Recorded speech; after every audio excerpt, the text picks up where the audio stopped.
It's a separate one.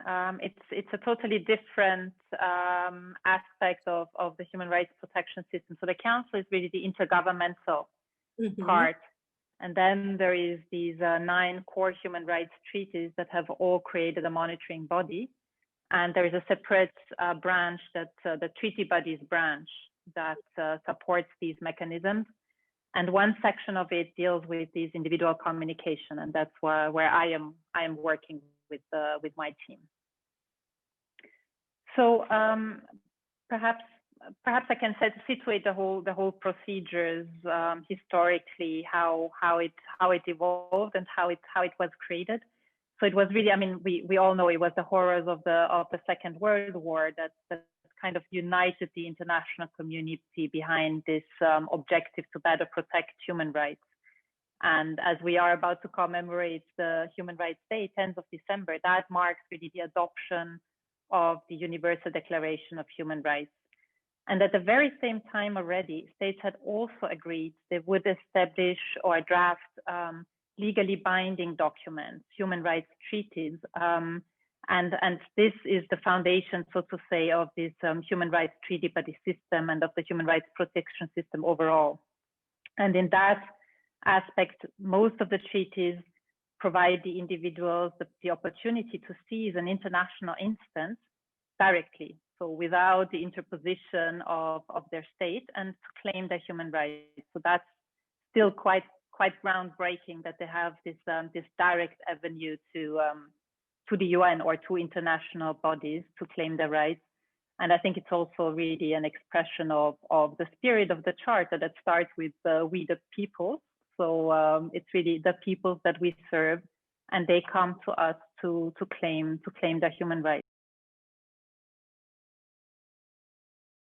And there is an additional treaty that would really specify these procedures to allow individuals to claim their rights. For others, this is already included in the treaties themselves and requires a state to accept this particular aspect of a treaty for an individual to be able to come to the committees and claim their rights. And there is one procedure that is not yet into force of the Committee on Migrant Workers, that we are waiting to have enough ratification and declaration so that this part of the procedure will also be coming to life.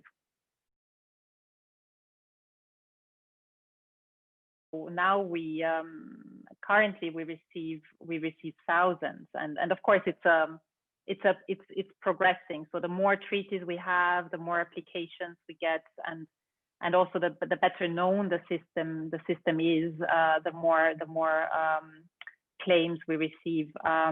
In our section, we receive some 3,500 around that per year, that are really concrete individual communications that we need to analyze and to process and then present to the committees to see whether or not they would like to register them as cases. And about 10% of it becomes really cases that are registered in our system and become part of the case stock.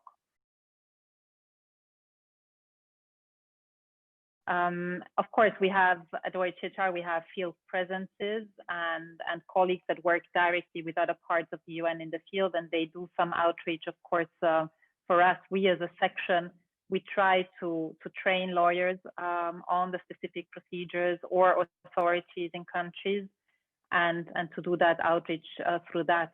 It's also true that we receive a lot of communication through NGOs or councils that have already very specific knowledge of the procedures, but there is also individuals, including prisoners, that write to us directly from their countries and try to seize us. And I think in some countries it's even word of mouth that they know about the procedures and that they submit their claims.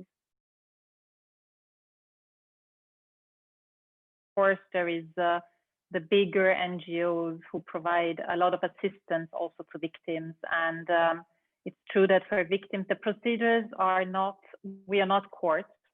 I mean, there's different committees dealing with these complaints, but there is a quasi-judicial procedure. So there are certain requirements that you need to fulfill. So a victim that is represented by counsel or by an organization stands much better chances, obviously, to present the claims in the right format. But if that's not the case, we are there, of course, as well, to see whether or not the case is substantiated before presenting it to the committees. But on a calendar year basis, we received about 3,500. Out of those, so far we've registered close to 300 have become really cases and have been added to our case stock. And then there is a separate procedure that we are also dealing with, and that is called the urgent actions under the Committee on Enforced Disappearances. So it's essentially people, family members, relatives, who write because a person has disappeared and they would want to locate that person. And for that, we received 186, I think, this year. And yeah, and then we follow up with the authorities to see whether we can receive any information on the whereabouts of the particular person.